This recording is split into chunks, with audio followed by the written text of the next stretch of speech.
Hola amigos de Academia de Filosofía Independiente. Estamos aquí, sábado 10 de julio, preparados para el Zoom con Alejandro Melo Florian de Colombia.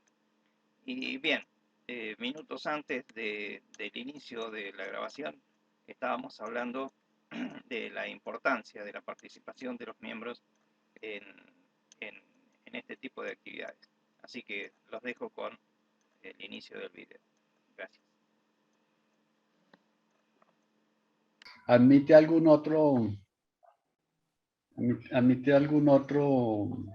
invitado? Pues es magnífico porque entonces nos fortalecemos con la Sí, opinión y la sabiduría de otros. exacto. Sobre todo, básicamente la participación siempre deja otros condimentos que muchas veces uno toma a los efectos de analizar el temario o el tema que se esté tratando, porque a veces uno tiene una determinada línea y a veces otra persona dice, este detalle y es importante. Muchas veces hay que saberlo tomar, hay que saber tomar las perspectivas de otros también. Sí. Sopesar es una tarea que no todos realizan. A mí siempre me gusta tratar de al menos ponerme en el lugar de esa situación. ¿Viste? Son situaciones distintas que no siempre los filósofos y los científicos están de acuerdo en hacer. No siempre sopesan una hipótesis distinta. No siempre lo hacen. Sí, ahí pues hay un tema y es el de que todas las hipótesis siempre están sometidas al escenario de falsabilidad. Entonces Sí, uno tiene que trabajar con que lo que uno dice es falso y en ese caso pues la carga de prueba recae en el que hablan. en uno mismo. Entonces si Claro. uno va a comentar algo, pues asuma que en cualquier momento le dicen, deténgase ahí, Uh-huh. tengo esta otra versión y entonces uno tiene dos escenarios, o se queda con lo uno o acepta lo otro, o incluso cada un tercero, sacar la porción Sacar intermedia uno. resultante de los dos. Exacto. Sí, eso, digamos, es muy habitual en lo que se llama a veces en el método científico, digamos, ¿no?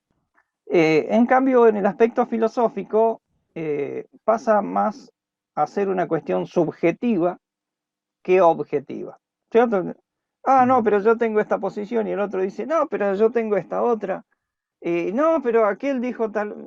Bueno, no nos vamos a entender nunca. Ese es el gran dilema, digamos, del aspecto filosófico, sobre todo cuando, en buenos términos, el filósofo o el investigador, en mi caso como investigador ontológico, uno pretende encontrar el meollo del asunto, o sea, el meollo real, no la cháchara que hay sobre el meollo, son dos cosas distintas, ¿viste? Porque yo puedo hacer una teoría de cómo son los lentes que utiliza Alejandro, pero sin embargo no estoy tomando los lentes de Alejandro y diciendo los lentes son estos, los anteojos es esta cosa. ¿Me entendés? O sea, sobre la teoría hay mucho, pero sobre lo real hay poco. Y a mí me ocurre que he dedicado muchos años de investigación a tratar de ver los anteojos, ¿no? O sea, a tratar de ver aquello que investigaba, lo real, no lo que se dice de eso. Y así fue bueno, entrando en el tema, digamos, de la conciencia, en este caso conciencia por fuera del cerebro, yo me la encontré un buen día y, viste, yo no sabía, o sea, yo admito, yo no nací sabiendo, por lo tanto soy un chico de barrio, si vos le querés llamar, que un buen día encuentra, una piedra, ¿viste? ¿Y qué es esto, viste? Una piedra. Bueno, en este caso yo me encuentro con la conciencia por fuera del cerebro, que yo incluso no tenía ese nombre tampoco, no lo tenía. Y bueno, me sorprendió, me sorprendió muchísimo. Lo que ocurre es que yo también estaba descubriendo otra capacidad mía, que era la telepatía, que yo no la sabía, tampoco la sabía, la descubro por meterete, por preguntón, por buscador, porque durante muchos años yo busqué respuestas a muchas cosas y obvio no las encontraba. Y aparte, la literatura que había, ninguna me daba satisfacción como para responder. Fíjate que yo vengo, en mis raíces de la escuela salesiana. Yo vengo del colegio Domingo Savio, ¿viste? Un colegio privado, salesiano, bla, bla, bla, bla. Iglesia católica, apostólica, romana, ¿viste? Toda una carga. Y ahí tampoco tengo amigos curas que me han ayudado un montón en mi vida de adolescente, pero tampoco tenían las respuestas. O sea, me respondían el libro, mira, acá dice así, en la Biblia dice así, qué sé yo, pero respuesta concreta ninguna. Así que tuve que buscar por mi lado. Y así fue que descubrí la conciencia por fuera del cerebro. De hecho, ¿qué significa traducido en otros términos? Yo estaba hablando con un ser o con el ser de una persona que había fallecido, ¿no? A veces le dicen, estabas charlando con un muerto, estabas charlando con un fantasma, estabas charlando, bueno, se llama charlar con la conciencia por fuera del cerebro. Y como yo lo estaba haciendo, de hecho lo hacía de dos modos, pero bueno, uno era en el aspecto telepático y otras veces era de forma visual y auditiva. O sea, visual con los ojos y auditiva con los oídos, ¿no? Porque la telepática es interna, inherente no al cerebro, sino que es inherente a la conciencia. Esa es, ¡Oh, Noelia! Hola amiga, ¿cómo estás? Hola, ¿cómo va? Bien, acá ¿Todo bien? tenemos al amigo de Colombia, don Alejandro Melo Florián. Buenos un días, gusto. Alejandro, buenas tardes, ¿cómo estás? El gusto es mío. Qué bien que estás aquí presente. Sí, sí, sí, tenía ganas de escuchar todo acerca de la conciencia de parte de un médico. Hola, Antonio, ¿cómo estás? Hola, Noé, ¿cómo estás, Nina? ¿Todo bien? Todo bien, excelente. Me Eh, alegro. bueno, Sí, haciendo como un poco de contexto para nosotros que estamos aquí recién llegados. eh, pues con Antonio nos conocemos porque eh, existe Facebook y entonces alguna vez resultamos interactuando gracias al libro que escribió, que bueno, más bien compilé, que se llama Cerebro, Mente y Conciencia. Fue una obra que tomó más o menos alrededor de unos 9, 10 años y que salió editada por Barcelona. Entonces, pues es un libro donde se procura mostrar temas relativos a el desarrollo de las neurociencias y algunas de las cuestiones duras en neurociencias, como conciencia, como fenómenos psi, como facultades mentales superiores, cómo está eso explicado no solamente pues desde la parte neurológica, psicológica, sino también se procuraron hacer algunos puentes disciplinarios con el tema de física, con el tema de matemáticas, cosa de poder como ayudar a crear un espacio de confluencia. Entonces, así fue que resultamos hablando con encontrar. Antonio. Hemos hablado varias veces eh, sobre pues, el tema de lo que uno está en condiciones de poder llegar a percibir, que pues nosotros sabemos que es un tema muy de mucho potencial, en el sentido de que pues lo que uno está acostumbrado a ver con sus sentidos es solo una limitada parte de todo el espectro de lo que uno puede De todo lo que llegar a existe. percibir. Exacto. ¿En Sí, qué año, pues ¿En qué año fue la publicación de tu libro, Alejandro? El 11 de febrero de 2011. Ah, mira vos, 2011. ¿Qué tal? 11 del 2 del 2011. Bien ahí. Medio capicúa termina siendo, casi, casi. Sí, y Noelia, pues creo que la conoces de parte tuya, entonces pues yo ya me he presentado. Ah, bueno, y además Bien, de ser escritor, pues yo soy médico. bien ahí. Nosotros también nos conocemos por parte de Facebook. Nosotros hicimos con Mario Ran, que es un entrevistador mexicano, una pequeña entrevista cortita sobre mi tema de estudio, de doctorado, que es la reencarnación o la teoría reencarnacionista en el siglo VI, en la Grecia del siglo VI, antes de Cristo. En ese momento se llamaba metempsicosis o transmigración de las almas. Y bueno, todo el tema de la conciencia es muy fuerte en los griegos antiguos. Entonces, bueno, Antonio comentó parte de la entrevista, comenzamos a hablar, ahí yo me Interactuar. enteré que él también está muy afín a estos temas y empezamos a tener diálogos sobre esto. De hecho, ahora la próxima semana vamos a hacer una entrevista con el mismo Mario, los tres. Así que bueno, yo soy Noelia, soy de Buenos Aires, soy argentina, soy licenciada en Filosofía y Teología y actualmente me doctoro en la Universidad Católica Argentina en Filosofía Antigua. Bien, bien, bien. ¡Wow! Bien, Ya me he hermoso. presentado. ¡Chapó! Muy bien, muy bien, muy bien, Noelia. Bueno, es Sí. un, es un gusto, es un gusto tenerte. Aparte, falta decir que Noelia ha escrito un libro hace poco, así que bueno, ya que estás, Noelia, te toca decirlo. Bueno, mi tema de licenciatura fue filosofía política moderna, un poquito dispar, pero igualmente al ser la reencarnación un tema que al fin y al cabo termina diciendo como al final de todo, ¿no? Como una conclusión, hay que ser empáticos con todos los seres de la Tierra, es como que el tema de esta tesis tiene mucho que ver también. El tema se llama tanatofobia, el libro se llama tanatofobia. Thanatos en griego es muerte, fobia viene de fobeo, del latín, espantarse, llegar a odiar, temer.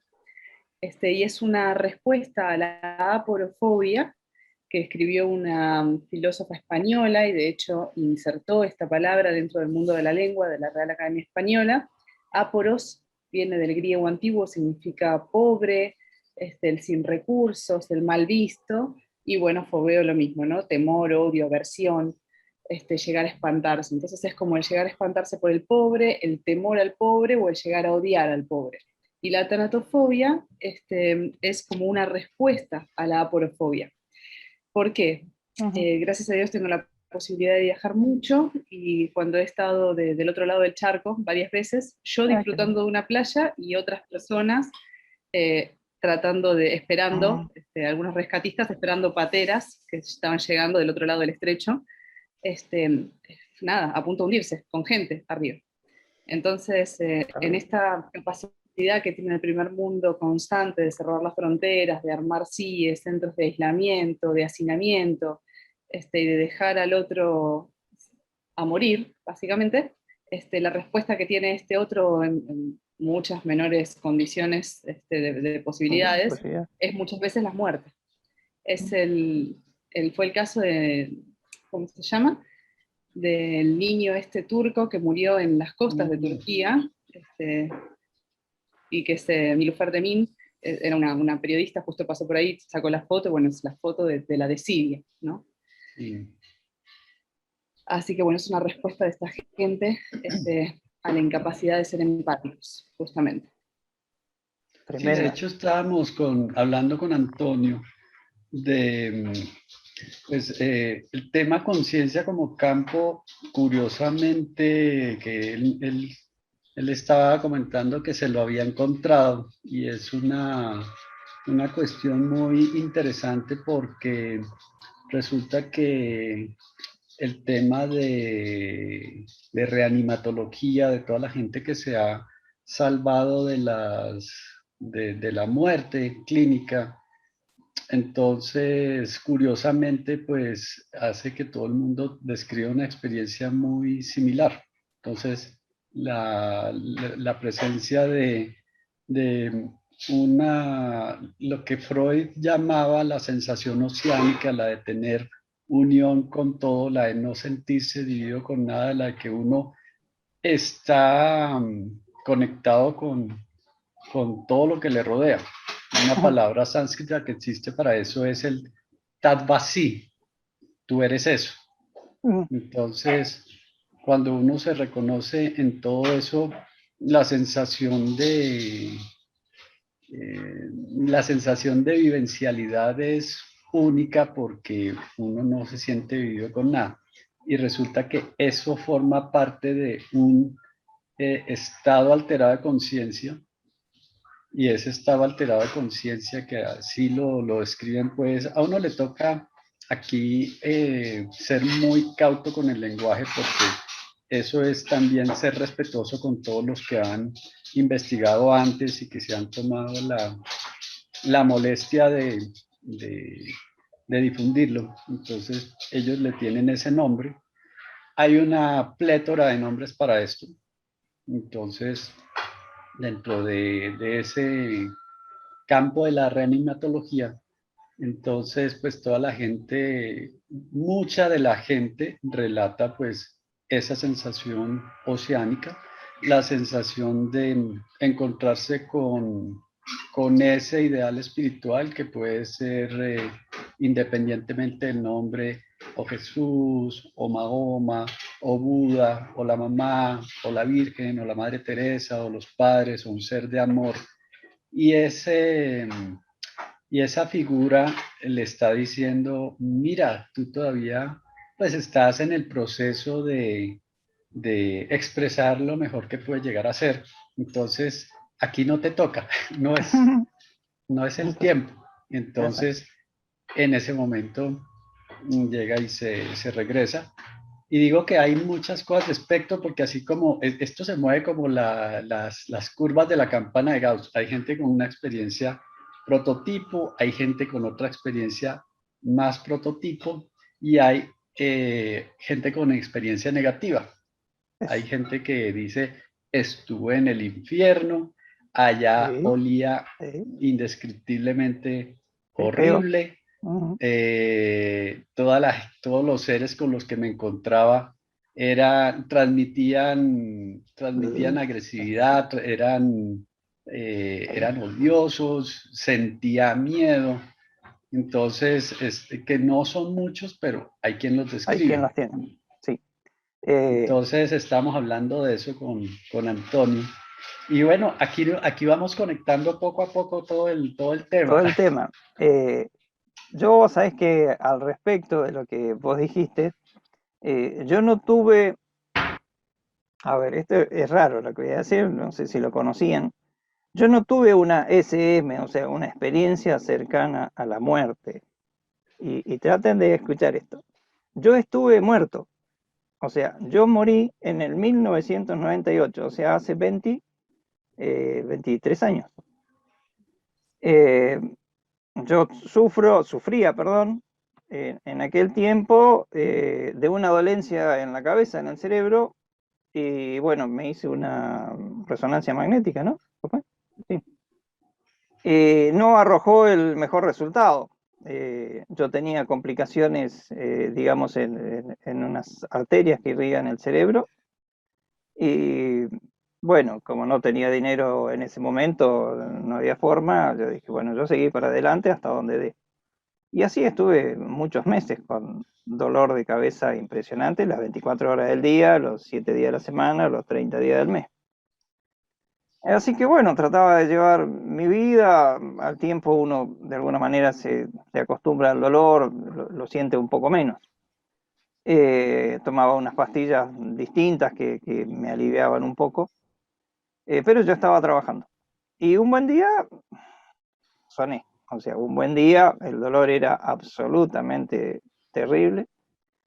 Y me acuerdo que me recosté, teníamos pocos años de casados, y me acosté en la cama en el regazo de mi señora, porque yo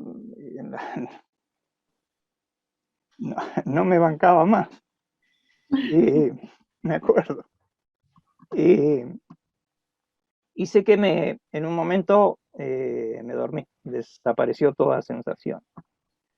Al rato me dice mi señora, me desperté, me dice, hola, viste, me reanima de nuevo, ¿qué tal? ¿Cómo estás? ¿Qué sé yo? No, me siento bien, qué sé yo. Y no tenía ningún dolor, nada. Y después de esas cosas, yo le estaba diciendo hace un rato a Alejandro que yo hago telepatía desde hace muchos años. Por lo tanto, tengo una forma de comunicarme con otros aspectos de lo que existe que no es lo tradicional. Y a su vez, por alguna otra razón, trasunto temas de mediumnidad. Pero dejándolo de lado, yo charlo con alguien y justo le estaba diciendo a Alejandro que charlo visualmente y auditivamente con alguien, no acá en la cabeza, sino face to face, ¿no? O sea, frente a frente. Que me dice, bueno, Antonio, dice, ¿estás acá? Sí, obvio que estoy acá, ¿viste? Yo muy campante, muy fresco, porque yo no estaba en cuadro de situación. Me dice, bueno, yo vine a llevarte,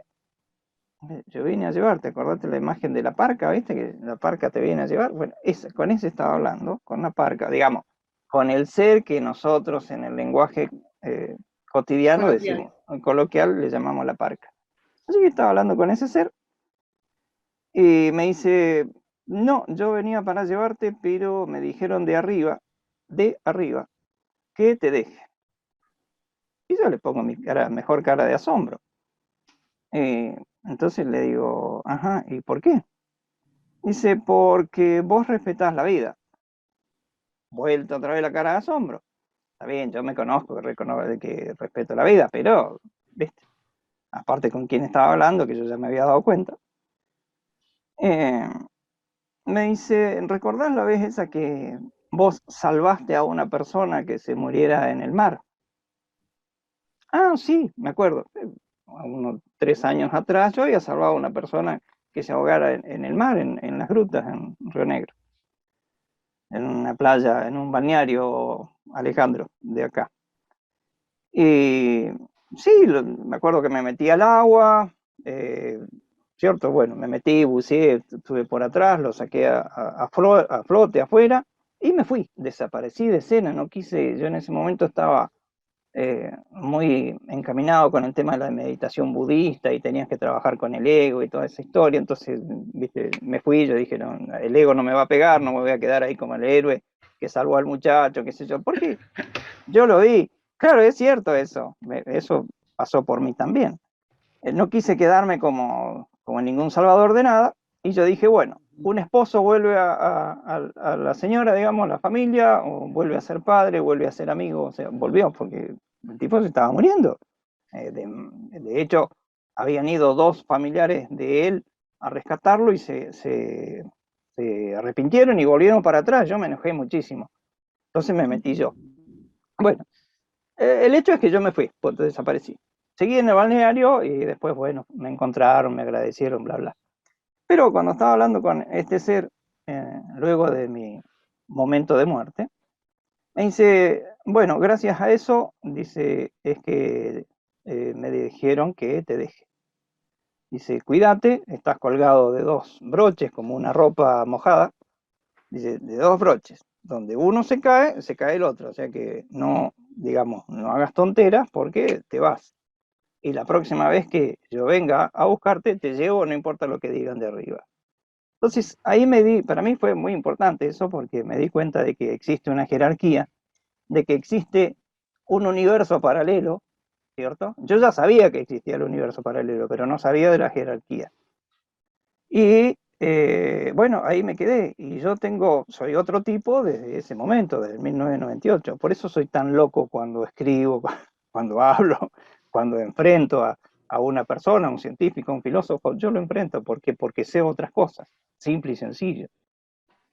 Y entonces esto se enlaza con lo que decía Alejandro de las experiencias cercanas a la muerte, porque después con el tiempo aprendí que en ese universo paralelo existen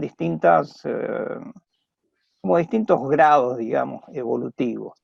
Está el grado menor, digamos, para aquel que de pronto cuando tiene una experiencia cercana a la muerte, pero es un personaje de los peores, se va a encontrar con lo que le llaman el infierno, el demonio, los monstruos, bueno, toda esa historia.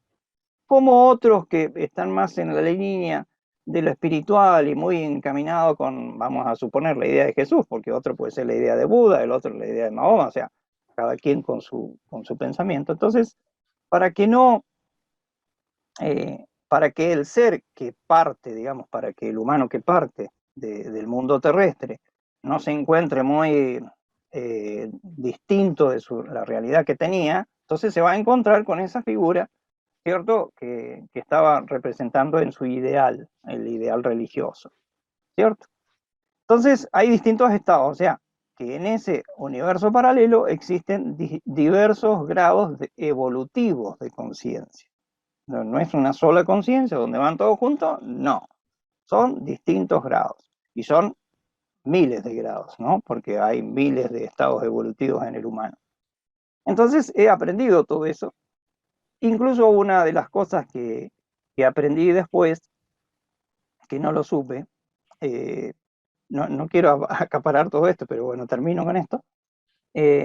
Los seres que fallecen, digamos, el alma que luego se va junto con la conciencia, pues son dos, el cuerpo que es alma, o sea, el cuerpo álmico, más la conciencia de ese cuerpo álmico, porque la conciencia no está sola flotando, tiene un cuerpo, y ese es el alma. O sea, son como los grados del hinduismo que hablan del Sthura Sarira, el Kama Sarira, el Manas, el Mana superior, el Atma, el Buddhi y el Atma y el Buddhi. Claro, esas son así, esas son, digamos, los hindúes tienen distintas divisiones o cuerpos. Yo no paso por ahí porque mi experiencia es más directa. Blanco, negro. Cuerpo denso, cuerpo vital, alma, cuerpo mental y cuerpo espiritual. Claro, son dos cuerpos. El cuerpo humano, digamos, homínido, y el cuerpo trascendente, que vendría a ser el alma más la conciencia. Y el cuerpo también tiene su conciencia. Lo que pasa es que son dos conciencias que hasta ahora la ciencia no acierta a definirlas. Sí, son dos conciencias y dos cuerpos, punto. Los dos están acá juntitos, digamos, con distinto tipo de partículas. Unas son partículas materiales y las otras son partículas no materiales, que también son físicas, solo que se mueven a distinta velocidad. Estas se mueven hasta 300.000 kilómetros por segundo y estas superan los 300.000 kilómetros por segundo. Simple y sencillito. Algún día charlaremos cómo es esto. Yo lo expliqué. Sí, tiene que ver con el entrelazamiento cuántico. Tú hablas de eso. Exacto. O sea, creo que lo entiendo a la luz de lo que he visto. Entonces, bien. Sí, tiene sentido. Hay un entrelazamiento cuántico entre las partículas del cuerpo y las partículas del cuerpo físico y las partículas del alma. ¿Sí? Y vos decís, pero ¿cómo se van a entrelazar si estas se mueven a más de 300.000 kilómetros y esta a menos? O sea, no existe, no. La solución no es que la solución. El tema que desconocen los científicos, y por eso me enojo bastante con ellos, es que las partículas físicas son de dos tipos, a la misma vez materiales y no materiales. O sea, esta cuchara que yo tengo acá en la mano, es un formato, digamos, material que tiene partículas materiales, pero a la vez está formada por idénticas partículas no materiales. Entonces acá adentro, aunque cueste entenderlo, hay lo que yo veo y lo que toco está a menos de 300.000 kilómetros por segundo. Pero lo que no puedo tocar, que también está acá adentro, vamos a suponer que no es eso, que no es eso, que fuera la estructura subatómica, vamos a suponer que no es eso, es una estructura no material que está vibrando a mayor velocidad que 300.000 kilómetros por segundo. ¿Qué significa? Que está dentro del universo paralelo. Por lo tanto, este universo, Alejandro, y ahí viene lo que vos decías, ¿cómo es que estamos conectados con todo? Y porque esto también forma parte del universo paralelo. Yo formo parte del universo paralelo. Es una especie de panteísmo, como en la antigüedad los gnósticos consideraban el panteísmo. Exacto. Hay exacto. Y materiales. Exacto. Y está ese famoso dibujo, que no me acuerdo de quién lo hizo, donde está el hombre hay una cúpula como que pareciera ser la atmósfera hasta la Tierra y el hombre saca la mano por fuera. ¿Vos te lo Sí. recordás, Noelia? Sí, sí, lo tengo en mente. No Bueno, sé, no tengo ahora el autor bueno, en mente, pero sí, la imagen la tengo. ese dibujo grafica perfectamente digamos, la diferencia entre el universo terrestre, por así decirlo, y el universo paralelo. Digamos, uno lo puede atravesar, es así. A mí me tocó atravesarlo, por eso lo cuento. A mí también, por En eso otra experiencia. pienso tanto con lo de la experiencia. Claro. Porque quien no ha tenido estas experiencias es difícil que llegue a comprender estas Exacto. cuestiones. Es Y el con este hecho, tema de las jerarquías, el filósofo Platón ya plasmó esto, de las jerarquías humanas, transhumanas, etc. bien, Tal vez lo que tus pacientes, Alejandro, ven en ese estado continuado de conciencia, pueden ser sus almas que estén o espíritus que estén a su mismo nivel. No tiene que ver tanto capaz con el infierno, ¿no? O como llegar a un exacto, espacio no, determinado, sino niveles de con el nivel, espiritualidad, conciencia de mente que estén en la misma altura que esas personas tan macabras, tan malévolas, porque al fin y al cabo el plano de la evolución es hacia adelante. Así que en algún O momento sea, van a salir de lo semejante atrae lo semejante. literal, Y uno se topa con lo que uno crea. literal. Y Entonces, muchas si sí, uno veces este plano crea, material, discúlpame, muchas veces este plano material es hasta para no, es hasta para la evolución misma. De hecho, hay un medium que le dijo a una amiga mía que uno de sus 4 hijos iba a tener muchos problemas en esta vida. Y a mí lo primero que se me ocurrió decirle fue, ¿y si esa oveja negra no estuviera entre tanta luz, cómo llega a la evolución? Si la juntás con más oscuridad. No hay manera. claro. Agrego el último detalle que me faltó decir. Las almas, digamos, esa conciencia que se va momentáneamente o definitivamente, digamos, del plano físico nuestro, va, y atenti con esta respuesta, no va a ningún lugar del cielo. No existe cielo, les digo por las dudas, no existe cielo. Se va hacia el interior de la Tierra.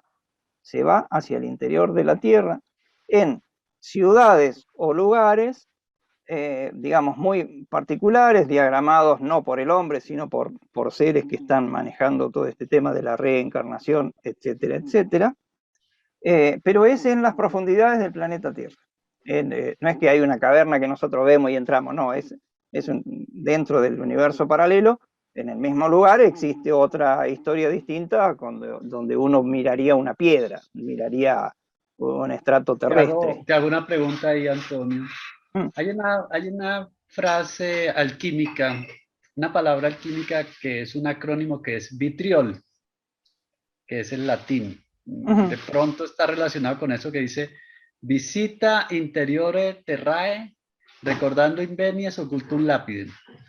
Me mataste, Entonces, pero bueno.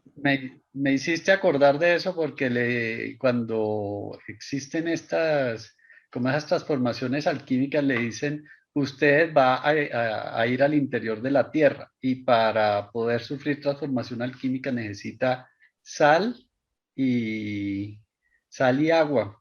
Ajá, mira vos. Bueno, y mirá vos los detalles, ¿no?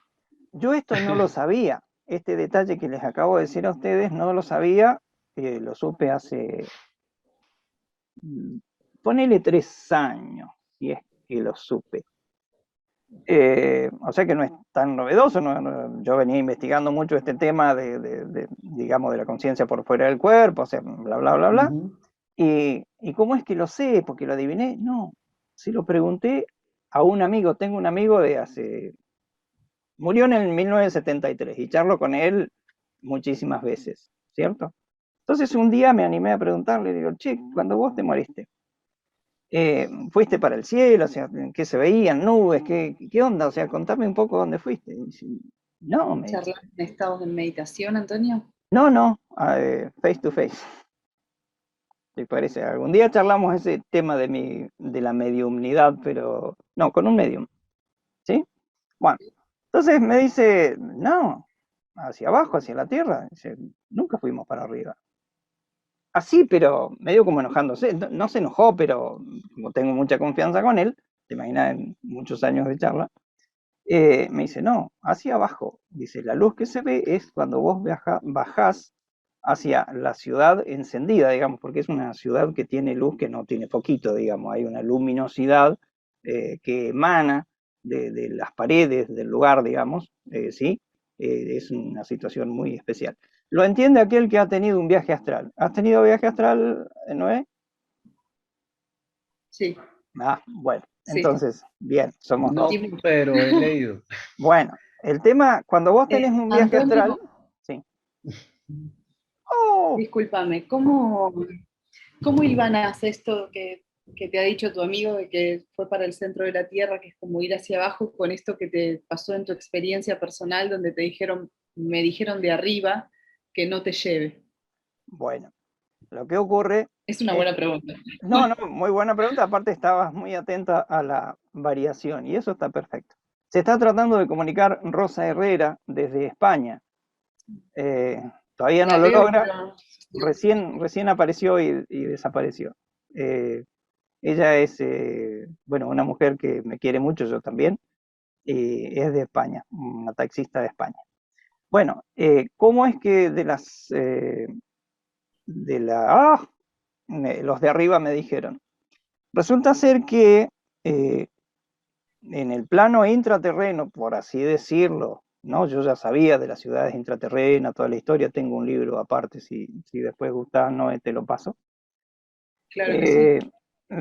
Yo sabía esto y bueno, lo pregunté, pero el tema de arriba, digamos, de la jerarquía, resulta ser que yo hace muchos años tengo telepatía con seres que están en la jerarquía y eso está por fuera del planeta. Eso está por fuera del planeta. Entonces, yo estoy absolutamente conectado con el universo paralelo todo el tiempo. O sea, salvo cuando me pongo a trabajar en pintura, que estoy lijando una madera o una cosa así, que me desconecto, el resto, mi mente, o sea, mi pensamiento está conectado con el otro lado. Y bien, fantástico. Bueno, me regalaron, han pasado 40 minutos y me han regalado más tiempo en el Zoom. Bueno, yo estoy conectado con algunos maestros de estratos superiores, de niveles que hay. Digamos, yo suelo, esto es una confidencia, suelo incursionar mucho, tengo maestros amigos en el séptimo nivel, que se llama, porque son niveles, son como capas. Cuando uno trasciende, digamos, cuando uno eh, utiliza el movimiento, bueno, no material o cuántico, si se le quiere llamar, y viaja en una esfera hacia los niveles superiores, los niveles tienen como techos, digamos, hay una separación entre un nivel y el otro, es posible separarlos y verlos. Y yo, bueno, tengo lindas reuniones en el séptimo nivel, en el octavo nivel y ahora estoy charlando con unos maestros del 11º nivel, incluso, bueno, por otros temas que luego iré a comentar, pero se van de la filosofía. ¿Los niveles tienen que ver con el patrón de vibración? No exactamente, no exactamente. Es una organización que existe, organización, digamos que una estratificación, digamos que existe en el universo paralelo, donde hay seres o maestros de distinta antigüedad. Yo en el séptimo nivel me he encontrado con un amigo, un amigote mío, maestro, que yo le llamo maestro cabeza grande, porque es un maestro que estuvo conmigo hace más de 65 millones de años en la primera humanidad. Es una historia larga esto, no vamos al diablo, pero para que te lo sepas. Incluso parte de lo que yo estoy ahora trasuntando con el tema del colapso que viene ahora en el 2023, que es un tema que le va a pasar al planeta, también estoy charlando con maestros que tienen que ver específicamente con el planeta Tierra, que son jerarquías del planeta Tierra. Pero ahí nos fuimos de tema, pero hablo de cómo son las jerarquías. Esto no tiene nada que ver con la religión, no tengo religión por mente, no hablo ni de Dios, ni de Jesús, ni de Mahoma, ni de nadie. La gente No, espiritual no tiene religión. claro, viste, esto es de otra manera. Qué bella esa frase, la gente espiritual no tiene religión. Wow. Y sí, porque si no, Para nada. Son al tener, completos. una religión, vos estás discriminando al resto, por lo tanto eso no es un pensamiento amoroso. Mirá, Me hiciste simple y recordar sencillo. de Elena Blavatsky, hago De la señora un paréntesis, Blavatsky. la que decía, no hay religión más elevada que la verdad. Sí, Exacto. el velo de Isis, ese libro es maravilloso de Blavatsky. ¿Mm? Sí. Es la Así. creadora de la Sociedad Teosófica. Ujú. ¿Viste? Bueno, Discúlpame, ahí, Antonio. no, está bien. Yo quería decir eso nada más, que sí, digamos, dentro del periodo de las reencarnaciones, y este es un tema para ti, Noelia, Ujú. es todo un tema evolutivo de la conciencia, no del aspecto homínido, porque el humano todavía no entiende esto del hombre, qué es el ser humano y qué es el ser homínido, son dos cosas distintas. El ser homínido es el cuerpo que tenemos y el ser humano es otra cosa, ya es el mix donde está la conciencia trascendente integrada con el cuerpo físico y donde vos estás interactuando con esas cosas. Pero el científico no lo entiende, porque no lo entiende, Es y ahí que nos mucho. encontramos el espécimen perdido.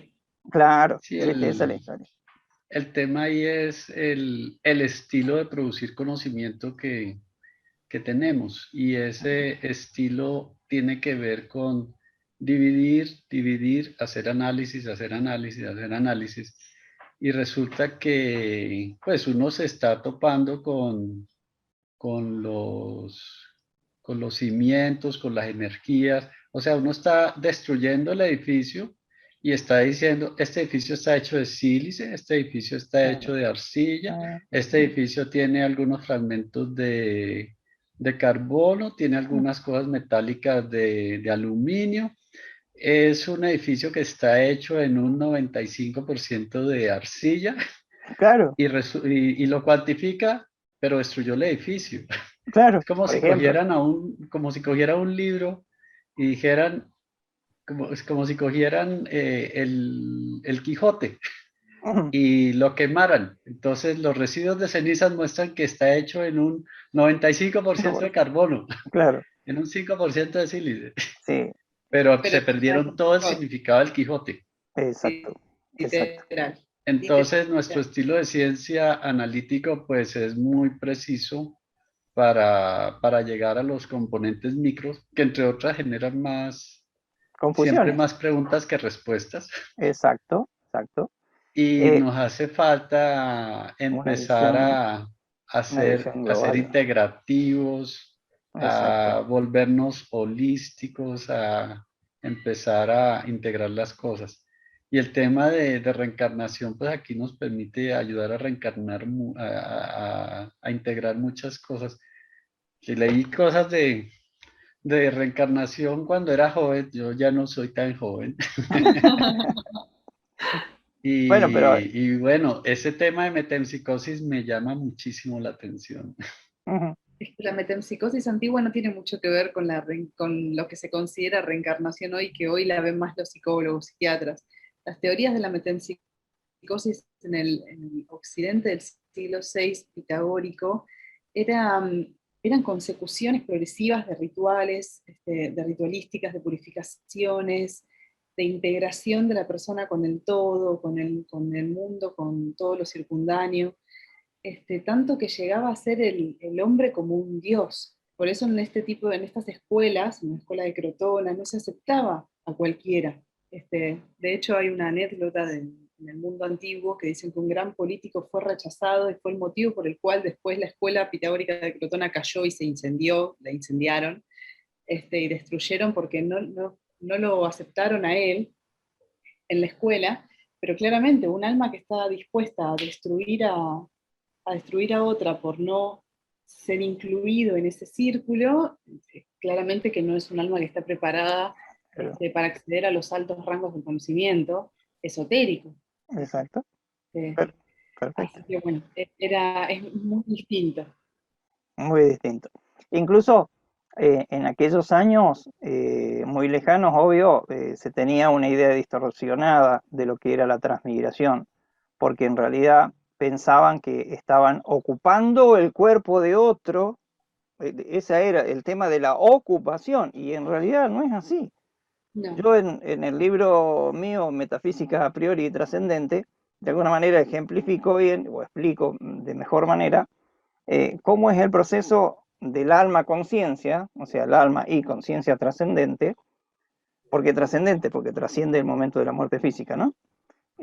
Cuando está, por así decirlo, paradito, cualquier alma, no importa quién, frente a la misma relación sexual de un hombre y una mujer, antes de concebirse el óvulo y el espermatozoide juntos, está allí, y sabiendo que ese va a ser el nido donde él va a estar, donde ese ser va a estar, y después va a nacer 9 meses después. O sea, y esa conciencia se tiene, incluso hay niños o personas que lo recuerdan, que recuerdan ese hecho en Me hace regresiones. acordar, Antonio, esta es una psicóloga hipnoterapista que se llama Ellen Wambach, Ajá, y ella escribió La vida antes de nacer. antes de nacer. Y entonces, eso que tú estás comentando, esta mujer hacía sesiones de regresión, Ujú, y entonces, de los muchos casos que ella tuvo durante el tiempo, extractó algunos, hizo la obra, y entonces la gente empezaba a decir, mira, yo sabía que iba a llegar a un hogar donde me querían, donde iba a ser muy bien recibida. Mi mamá estaba feliz de que yo llegara, me estaban esperando con ansiedad. ujú. Y pues mientras tanto yo me preocupaba, por ejemplo, de modelar los huesos de mi oído, porque sabía que iba a influir a la sociedad a través de la música. Ah, mira vos. Por ejemplo, Bien, por decían cosas ejemplo. de ese estilo. Bien. Hoy en día la mayoría de los que tocan estos temas son psicólogos. Es muy posiblemente. El nacionalista hoy es Brian Weiss, Right. Jim Tucker es otro que tiene sus libros, La vida antes de la vida, Niños que recuerdan vidas pasadas. La mayoría de los niños son los que recuerdan, porque son los que tienen menos tacto con el consciente y más tacto con el inconsciente imaginativo. Ujú. De hecho,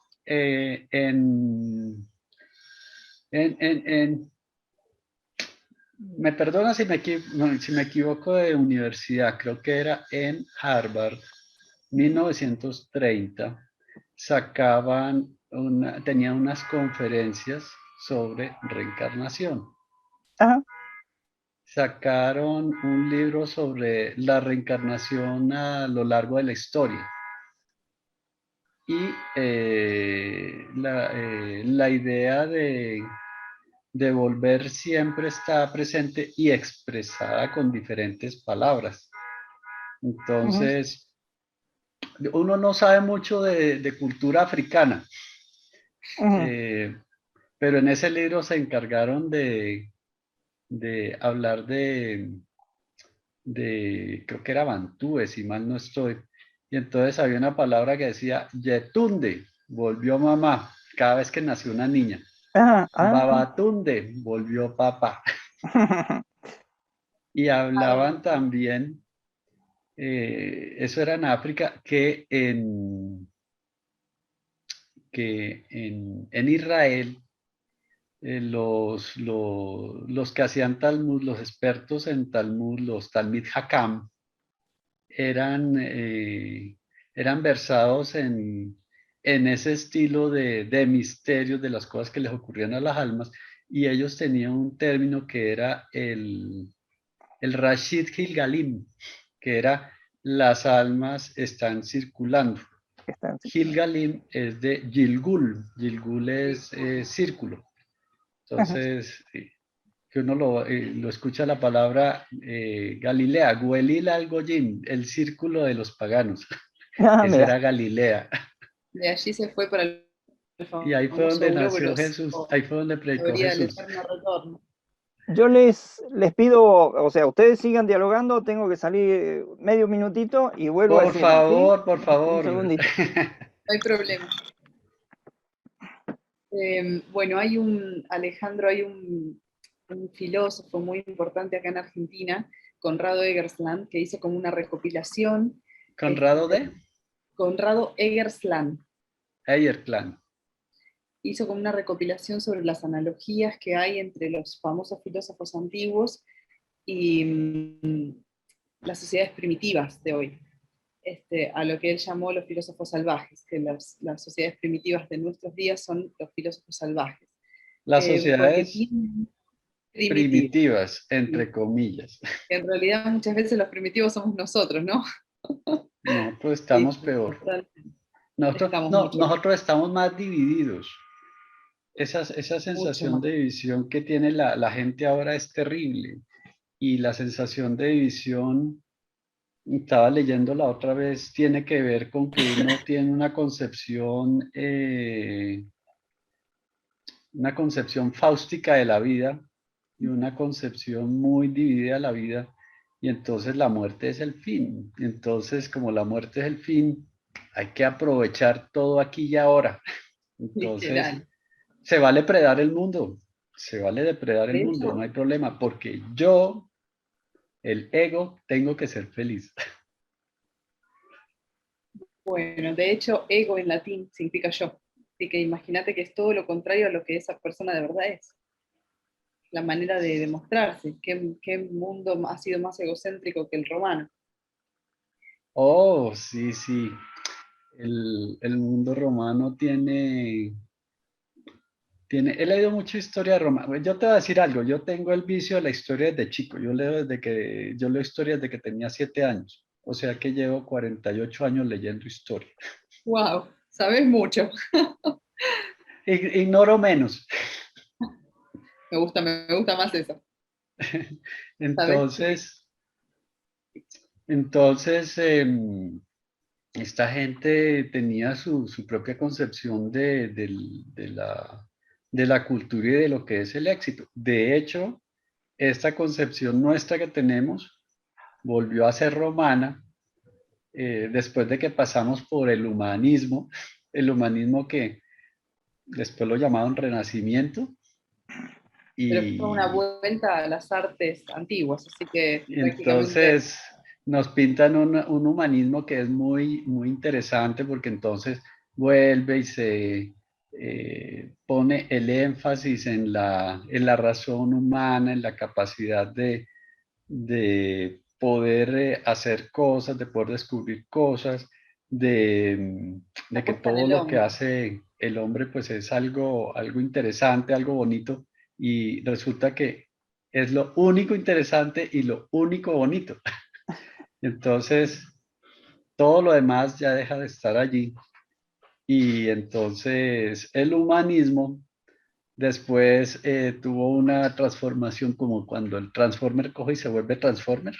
Entonces se volvió individualismo, se volvió pragmatismo, se volvió racionalismo. Y Todo eso lo que fue una Taylor. visión del mundo, esa es la visión de Bacon. Entonces tenemos una visión estilo Bacon, estilo Fausto, Ujú. División. y fue eso súper divididos de todo lo demás, con un individualismo ultranza. Sí, De hecho, y es, el cristianismo y el judaísmo creían en la reencarnación hasta el siglo IV, cuando el cristianismo en un auge constante de crecimiento, ¿no? Político, no religioso, se dio cuenta de que la gente estaba viendo que podía alcanzar la salvación en más de una vida y se relajaba con eso, no convenía políticamente. Entonces los sacaron de cuajo y ahora la salvación se alcanzaba en esta vida, era esta o nada. Y ahí la iglesia tenía poder. De hecho, en el Antiguo Testamento, en algún momento,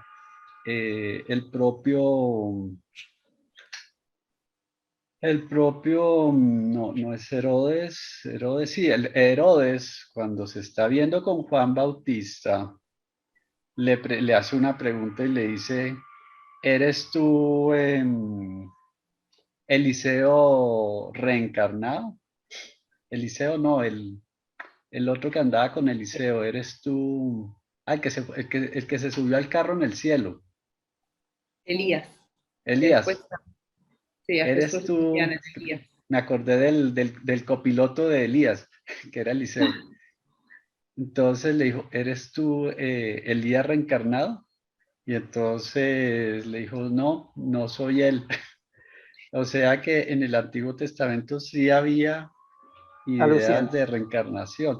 Y el propio Pitágoras, de hecho, que Pitágoras era un tipo terriblemente sabio, era el motor intelectual Verdadero de su Sófocles, tiempo. ¿Mm? era el verdadero Sófocles. Pitágoras es uno de los que ha hecho el ADN intelectual acá en Occidente. Una de Ujú. las hebras. La hebra Literal. es greco-hebraica. Greco-hebraico. Y también trajo mucho de la India. Pitágoras fue uno de los que más viajó en la antigüedad, Ujú. escapando de las tiranías, ¿no? Pero trajo de la India, fue inserto en los cultos mistéricos antiguos de los egipcios, que eran solo disponibles a los escribas egipcios nacidos en tierra egipcia. O sea, era realmente un sabio, sí. El culto Sí, sí, mistérico es una belleza. De hecho, la palabra misterión quiere decir puente. sí, El literal. puente entre lo humano y lo divino. Ujú. Y, Por y, eso el cristianismo es la, el gran misterio. y el proceso de conocer el misterio hace que uno se vuelva, esa es otra palabra griega, el mistagogo. El mistagogo, literal. El mistagogo que también lo dejaron como sinónimo de hierofante. Sí, Y esta los persona, pues famosos con todo sacerdotes. lo que sabía, se supone que estaba en condiciones de poder manejar, de poder hacer magia, pero en realidad eso tiene que ver con que si uno, si uno está en mejor posesión de su cabeza, porque eso fue lo que tú le preguntaste, por ejemplo, a Antonio ahorita diciendo de, tú has hecho meditación y cuando se hace meditación que se llega a un estado Ampliado de muy conciencia. compenetrado, entonces estos yogis pueden hacer unas cosas espectaculares de percepción. Ujú. Y pues yo me enteré de eso a propósito de buscar pues temas de estados alterados de conciencia. Ujú. Sí, Y pues a diferencia de Antonio, a mí me gustan los nombres. Yo soy un poco más ya, puntilloso pero con está el bien. tema de los nombres. Entonces, sí, porque yo soy un tipo más miedoso.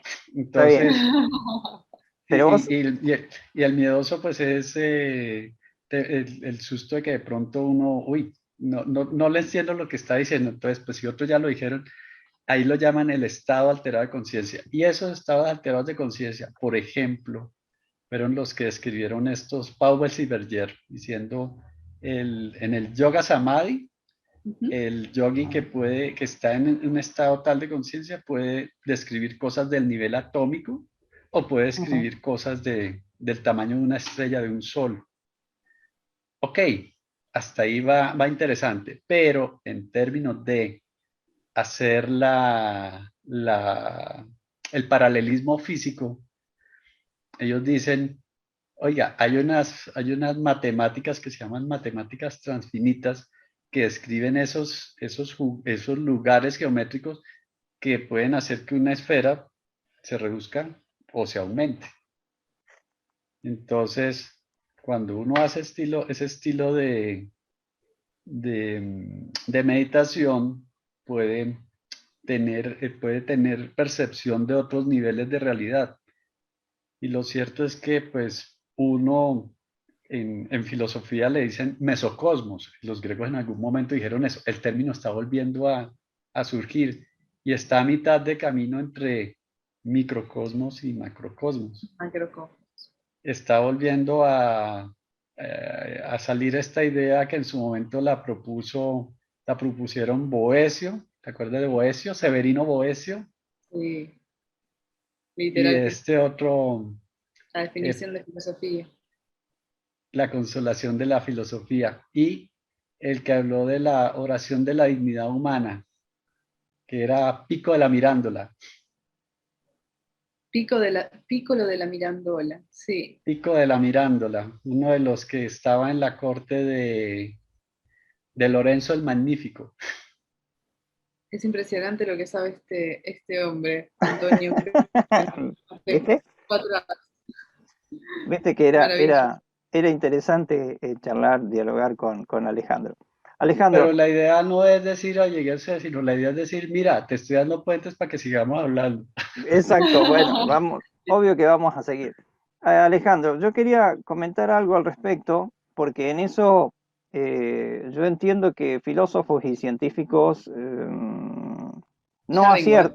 ¿sí? No aciertan al tema de denominar estados alterados de conciencia, y eso no es así. En realidad es un estado de conciencia trascendente. A ver, el ser humano, como ser humano compuesto de dos partes, ¿sí? La conciencia del cerebro y la conciencia del alma, por así llamarlo, que es conciencia trascendente, estas dos están juntas, interactúan con las funciones del cerebro. ¿Está? Hay un entrelazamiento cuántico y una superposición cuántica. Bien, cuando una persona medita, arranca, inicia, se sienta desde la conciencia cerebral. ¿Qué quiere decir? Voy, me siento en una silla, me pongo, me enderezo, pongo las manitos, ¿sí? Me pongo en silencio, me cierro los ojitos. Eso es conciencia cerebral. Por el otro lado, ¿qué es lo que se está queriendo hacer? Ir a tus pensamientos. El cerebro no piensa, arranquemos por ahí. O sea, ¿sí? El cerebro trabaja, cataloga, memoriza, clasifica, etcétera, etcétera, etcétera. Lo único que no hace es pensar. El que piensa es la conciencia trascendente, la que tiene la voluntad, tiene la intencionalidad, tiene los sentimientos, etcétera. Bien, entonces cuando uno medita, lo que hace es un estado de conciencia, no es un estado alterado de conciencia. Está mal llamado, mal denominado. ¿Por qué? Porque la conciencia del ser humano es dual, o sea, es a la misma vez visión y pensamiento. Por ejemplo, acá estamos reunidos, tú estás mirando a través de la pantalla, ¿sí? Pero a su vez estás pensando, digamos, reflexionando sobre lo que yo estoy diciendo y posiblemente vas a decir algo al respecto o te trae de recuerdo otra cosa. Bien, ahí están juntos las dos conciencias, que los científicos y los filósofos hasta ahora no aciertan en eso. Y no es un estado alterado de conciencia el que vos tenés o el que yo tengo o el que tiene Noelia. Es un estado de conciencia, solo que cuando hay meditación se dirige hacia un solo lado, hacia la conciencia trascendente, cuando en la vida cotidiana estamos usando las dos. Claro, como hasta ahora nadie acepta la teoría que yo dije, la teoría de la mente simultánea o de dos conciencias simultáneas, porque hasta ahora nadie la quiere entender, lo van a entender lo entienden el día que parten, el día que mueren, el día que el cuerpo queda en la tierra, que ya no siente más nada, pero por el otro lado, los que sí han retornado, dicen, che, pero yo sentí, estuve acá, estuve allá, palpé, toqué, olí. ¿Entendés? Hay otra conciencia, que es la misma, la que estuvo siempre en ese cuerpo, que es la que tenemos nosotros. Por eso no es un estado alterado de conciencia, es el estado Sí, de sí, conciencia trascendente. de hecho, sí, allá hay algunos temas, allá hay un tema obviamente de terminología.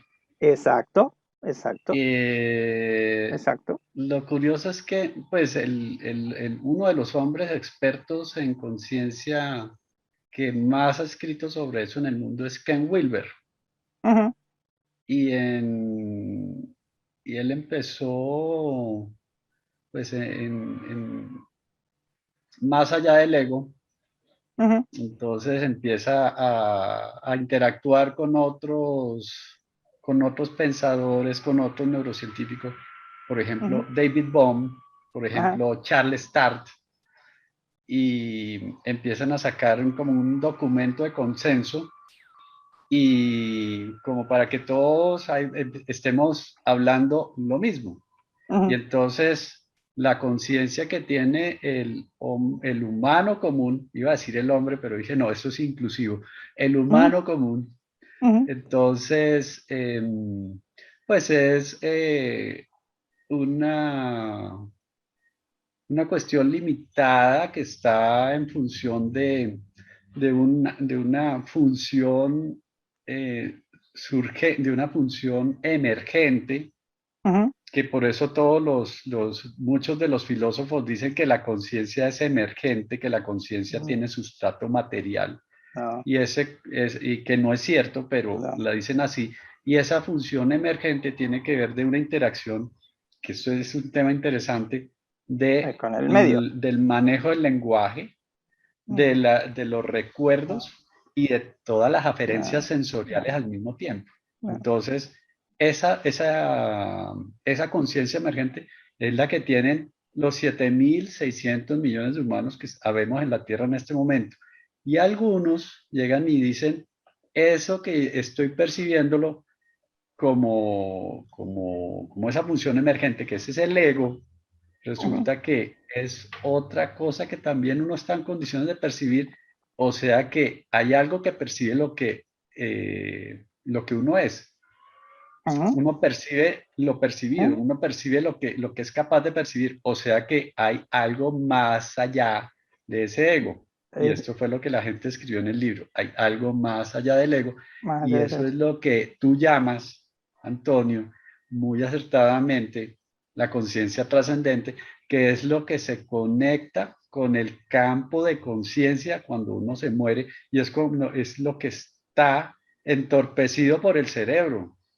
Eh, Y es lo que está limitado por ese cerebro físico, y que en la meditación, cuando uno empieza a hacer meditación y meditación y meditación, uno empieza a dejar de lado las barreras, toda claro. esa función emergente inicial que uno dice, ese soy yo, y ese en Ujú. realidad no es uno, ese es el ego, el que está Sí, pendiente de los deseos, el que está pendiente de que no se muera, el que le tiene miedo a la muerte, cla- y ese es el que hay que dejar de lado.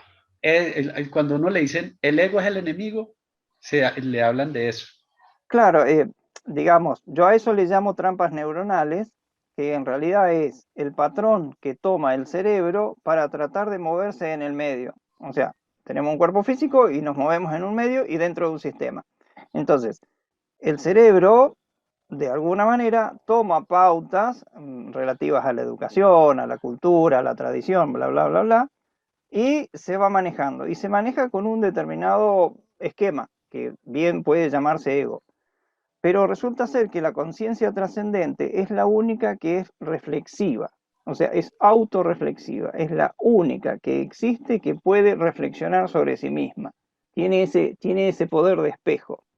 Y eso, Y cuando reflexiona sobre sí misma, se da cuenta de que no está separada de nada, se da uh, cuenta que la compasión es como una moneda de cambio universal, hay y que es capaz aprenderla, de ¿eh? expresar sin ningún tipo de restricción la otra moneda de cambio universal, que es el amor. Está. Hay que aprenderla la compasión, ¿eh? No, te digo que yo trabajé varios años con un monje budista, director de un monasterio budista de Sri Lanka, y una de las cosas más difíciles de nuestros días de meditación, retiros de meditación, que eran 10 días en absoluto silencio, desde el número 1 hasta el número 10, no se hablaba, ¿cierto? Son días muy especiales, son retiros muy especiales. Eh, Cuando tocamos el tema, cuando él tocó, porque él era el único que hablaba, cuando él tocó el tema de la compasión, apa, a mí me costó bastante entenderlo a nivel humano, a nivel humano. O sea, es como cuando vos te encontrás con que, vamos a ponerlo así crudamente, yo en ese momento al maestro le dije, pero yo tengo un familiar muy directo mío, ay, que no me lo banco, o no me la banco, en realidad es una mujer, que es odiosa, que, ay, es mala, malintencionada, bla, bla, bla, bla. Dice, bueno, te falta progresar en la compasión. Y yo no entendía muy bien eso. Y después con el tiempo entendí, tuve que aprender sobre niveles evolutivos de conciencia, tuve que aprender sobre distintos tipos de estratificaciones y de cómo nos movemos en la vida. Entonces ahí dejé de juzgar, dejé de ser así como era, porque yo tenía una bronca, si le podía tirar una piedra en la cabeza, se la tiraba, pero no era el caso, ¿no? Y aprendí el tema de la compasión. Y claro, tuve que que refugiarme, salir de la trampa neuronal que estaba impuesta por la cultura, que cuando vos encontrás una persona que no te gusta, la rechazás, o la odias, o la insultás. Tuve que salir de esas trampas neuronales para entrar en el tema de la compasión, entender.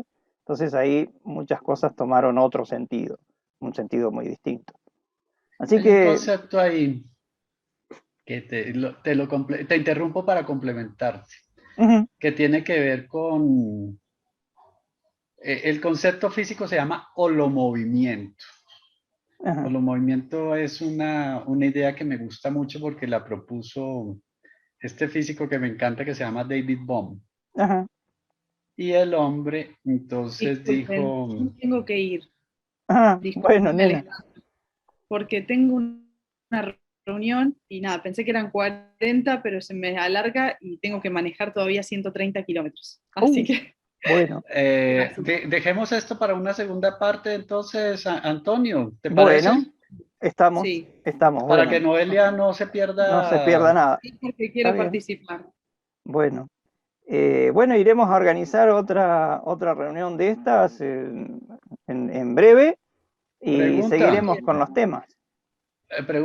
¿pueden mañana? Yo mañana puedo a la mañana, después ya durante el día no. ¿A qué horas es por la mañana? Cualquier horario por la mañana hasta las 11 puedo.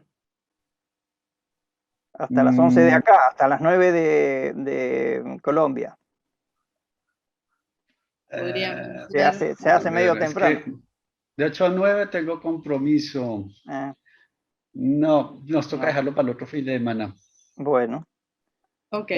Para el otro fin de semana. Bueno, vamos coordinando, vemos el horario prudente, o sea, digamos, el que de pronto vos tengas, Alejandro, y bueno, tratamos de ver si coincidimos. Hagámoslo lo mismo, ¿qué tal a las 3? A las 3 de Colombia, 5 de la tarde de Argentina. Bueno, ¿Cuándo? bien. 3 de Colombia, 5 de la tarde de Argentina, el próximo sábado. Está bien, listo, Perfecto. próximo sábado. ¿Sí? Programamos Perfecto. una reunión. ¿Listo? Muchas Bien. gracias. Bueno, gracias Un gusto conocerlos a ambos. El gusto es... Muchas gracias. Gracias a todos. De Hasta luego. corazón. Gracias. Gracias. Bien ahí. Gracias, Ale. Entonces quedamos para el próximo... Para el próximo sábado. A las 3. A las 3 o a las 5 de la tarde de Argentina. Bien, bien, bien. Ale, gracias de corazón. Bueno.